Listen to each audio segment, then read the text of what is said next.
नमस्कार दोस्तों, मैं रोहन शर्मा स्वागत करता हूं सभी का आपके अपने चैनल ज्योतिषीन वास्तु में। कैसे हैं आप सभी? आज हम यहां पर बात करने वाले हैं एक बहुत ही ज़्यादा इंपॉर्टेंट टॉपिक के बारे में।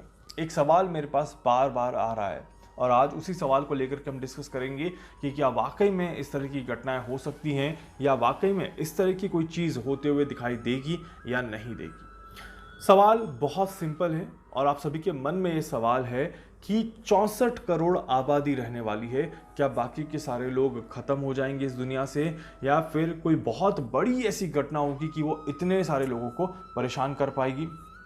क्या कोई विश्व युद्ध होने वाला है या फिर हम सभी बिल्कुल एक नामो निशान मिट जाना, कुछ इस तरह की परिस्थितियां हो सकती है या नहीं हो सकती है? सारी जानकारी मिलेगी आपको इस वीडियो में। कोशिश करता हूं वैदिक एस्ट्रोलॉजिकल कैलकुलेशन से आपको समझाने की कोशिश करूंगा एंड उम्मीद करूंगा कि आप सभी को ये अच्छा लगेगा। सबसे पहले बात कर लेते हैं कि ये चीज़ कैसे पॉसिबल है। 64 करोड़ आबादी होना ये कोई बहुत मामूली बात नहीं है। जब इतने सारे लोग एकदम से अगर हट जाएं, मतलब कि कुछ तो बड़ा होने वाला है।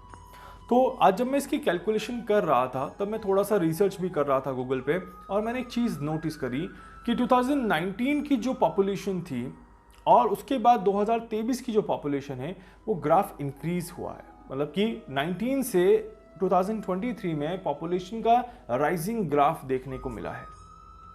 तो बीच में हमने एक बड़ी महामारी देखी, कोरोना वायरस। और ये बात जो आज हम बात डिस्कस कर रहे हैं, ये जो कैलकुलेशन हम आज डिस्कस कर रहे हैं, ये मैंने पहले भी करी है। जब कोरोना वायरस था उस समय भी मैंने करी थी और उस समय भी मैंने कहा था कि कोरोना वायरस तो वो चीज़ नहीं है जो एकदम से डिटोरेशन कर दे पॉपुलेशन में और बहुत ज़्यादा बड़ा नुकसान पॉपुलेशन में हो जाए, ऐसा नहीं दिखाई देता। उस समय भी काफ़ी लोगों ने पूछा था मुझे और काफ़ी लोगों ने कहा था कि सर कोरोना वायरस इतना फैल जाएगा कि सिर्फ 64 करोड़ आबादी रह जाएगी। और तब भी मैंने बहुत स्ट्रांगली अपनी कैलकुलेशन को देख करके कहा था कि मेरी बात मानिए और इन चीज़ों को अपने दिमाग से बाहर निकालिए, ऐसा नहीं होने वाला है, ऐसा नहीं होने वाला है, ऐसा ही दिखाई देता है। अब यहाँ पर बात कर ली जाए कि आगे आने वाले समय में क्या कुछ ऐसा होता हुआ दिखाई देगा। देखिए, जब भी इस तरह की कोई चीज़ होगी जहां पर पॉपुलेशन बहुत छोटी सी रह जाए, क्योंकि आज देखिए विश्व कितना बड़ा है, कितनी सारी कंट्रीज़ हैं और हर कंट्री में अलग अलग एक पॉपुलेशन यहाँ पर कैलकुलेशन में है। ऐसे में हर एक कंट्री से पॉपुलेशन गायब होगी या एक स्पेसिफिक कंट्री से पॉपुलेशन गायब होगी? इसके अलावा किस तरह से ये प्रारूप होगा, किस तरह से ये चीज़, ये घटनाक्रम होगा, ये भी जानना और समझना बहुत ज़्यादा ज़रूरी है। तो जो मेरा कैलकुलेशन है उसको समझते हैं। पहले मैं सबसे पहले चेक कर रहा था कि 64 करोड़ पॉपुलेशन का रह जाना मतलब कि एक बहुत बड़ा हादसा होना, जिसकी वजह से एक तबाही आना और जिसकी वजह से ये पॉपुलेशन का कम हो जाना, ये कब पॉसिबल है? ये दो ही केस में पॉसिबल है। पहला केस, अगर कोई बहुत बड़ी न्यूक्लियर वॉर हो जाए, एक देश दूसरे देश पर, दूसरा तीसरे पर, तीसरा चौथे पर, इस तरह से सभी जने न्यूक्लियर वॉर में इन्वॉल्व हो जाएं, तो मैं ज़रूर कह सकता हूं कि उस केस में ये चीज़ पॉसिबल है। दूसरा केस क्या है कि या फिर कोई और बहुत बड़ी महामारी आ जाए, तब जाकर के ये पॉसिबल है, और या फिर जिसका इलाज हमारे पास ना हो, और या फिर कोई यूनिवर्सल या फिर कोई नेचुरल डिजास्टर हो जाए जिसकी वजह से ये पॉसिबल हो। अदरवाइज तो कोई पॉसिबिलिटी नहीं दिखाई देती। तो सबसे पहले वर्ल्ड वॉर या न्यूक्लियर वॉर की बात कर लेते हैं। देखिए, बहुत स्ट्रॉन्ग चांसेस हैं कि इस साल भी 2023, 24, 25, 26, 27 तक भी मैं कहीं पर भी विश्व युद्ध या न्यूक्लियर वॉर की स्थिति तो नहीं देख रहा। ऐसे में मैं ज़रूर कहूँगा कि अभी इस तरह की घटनाओं का आना, इस तरह की घटनाओं का होना या हमारी पॉपुलेशन का बिल्कुल से कम हो जाना मुझे नहीं दिखाई देता। क्योंकि मैं कोई न्यूक्लियर वॉर, मैं अभी नहीं कह रहा, ये कोई आज अचानक से स्टेटमेंट नहीं कह रहा, मैं काफ़ी समय से ये कह रहा हूँ कि विश्व युद्ध 3 अभी दूर है।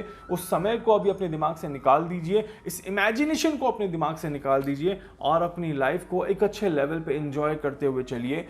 अगर आप विश्व युद्ध 3 के बारे में सोच रहे हैं, इट मीन्स आप डिप्रेशन में हैं, यही मैं कह सकता हूँ। इसके अलावा अगर कोई नेचुरल डिजास्टर या कोई और बड़ी महामारी आ सकती है, तो देखिए वो भी अभी यहाँ पर नहीं दिखाई देती। अब देखिए 1920 में स्पेनिश फ्लू आया था, ठीक है।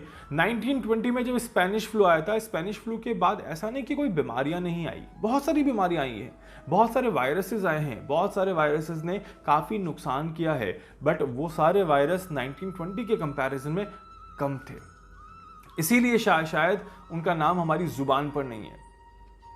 कोरोना वायरस आज हमारी जुबान पर है, बट ऐसा नहीं कि कोरोना वायरस के बाद अब कोई वायरस नहीं आएंगे। डेफिनेटली अब वायरस आएंगे, बट वो वायरस क्या होंगे, वो वायरस उतने खतरनाक नहीं होंगे जितना कोरोना वायरस था।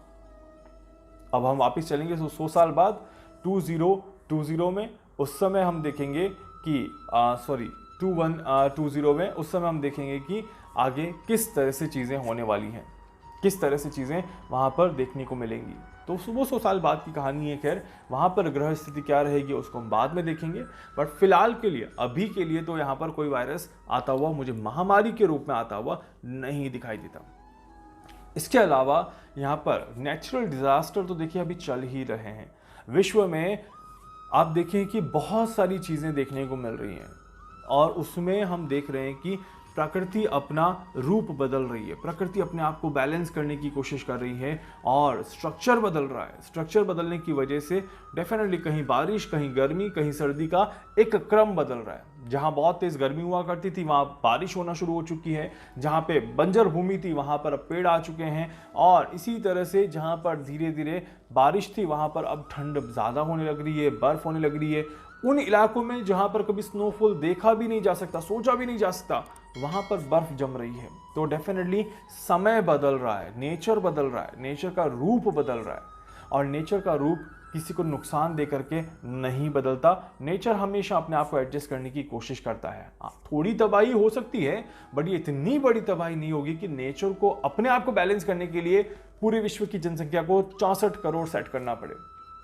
तो इसीलिए देखिए, अगेन मैं इस चैनल से, इस वीडियो से किसी के मन को ठेस नहीं पहुंचा रहा। जो ये सोच के बैठे हैं कि नहीं 64 करोड़ आबादी हो जाएगी, तो उनसे हाथ जोड़ के निवेदन करता हूं कि अपने इस थॉट को अपने से बाहर निकालिए, वैदिक एस्ट्रोलॉजिकल कैलकुलेशंस को समझिए, ग्रहों की चाल को समझिए कि किस तरह से ग्रह काम कर रहे हैं, और जिस तरह से ग्रह का पैटर्न काम कर रहा है वो उतना बड़ा तबाही अभी भी नहीं दिखा रहे हैं, वो उतनी बड़ी नेगेटिविटी अभी भी नहीं दिखा रहे हैं। आने वाले 2 से 3 साल तो बिल्कुल भी नहीं है, और बहुत सारी पिक्चर क्लियर हो जाएगी। आने वाले 2 से 3 सालों में कई सारे लोगों की कई सारी भ्रांतियां हट जाएंगी। जो दिमाग में आपने जो गंद जमा रखी है, जो दिमाग में आपने जो एक मिट्टी की परत जमा रखी है, वो सारी परतें आपकी खुलती हुई नजर आएंगी, और आपको सही और गलत की पहचान होते हुए नजर आएगी, और वैदिक एस्ट्रोलॉजी की असली इंपॉर्टेंस आपको पता चलेगी कि आखिर किस तरह से ज्योतिष गणना काम करती है, किस तरह से एक ज्योतिष के माध्यम से हम आने वाले डिजास्टर को पहले से पहचान करके उसमें थोड़ा सा मॉडिफाई कर सकते हैं। उम्मीद करता हूं कि आप सभी मेरी बात को समझेंगे और इस चीज़ को अपने दिमाग से निकालने की कोशिश ज़रूर करेंगे। फिलहाल के लिए इस तरह की कोई भी गणनाएं नहीं आ रही जो बड़े डिजास्टर को लेकर के आए, जिसमें हमारी पॉपुलेशन बिल्कुल कम हो जाए। उम्मीद करता हूं और ईश्वर से प्रार्थना करता हूं कि डेफिनेटली हम राइजिंग पाथ पर ही रहेंगे, और धीरे धीरे हम ग्रोथ की तरफ ही आगे बढ़ते हुए नजर आएंगे। वीडियो को लाइक कर दीजिएगा, चैनल को सब्सक्राइब कर दीजिएगा, बेल आइकन पे जरूर से क्लिक करिएगा। कुछ भी पूछना चाहते हैं, जानना चाहते हैं, अपने बारे में कुछ भी समझना चाहते हैं, आप मुझसे संपर्क कर सकते हैं। मैं पूरी कोशिश करूंगा आप सभी की हर संभव मदद यहाँ पर कर सकूं। धन्यवाद।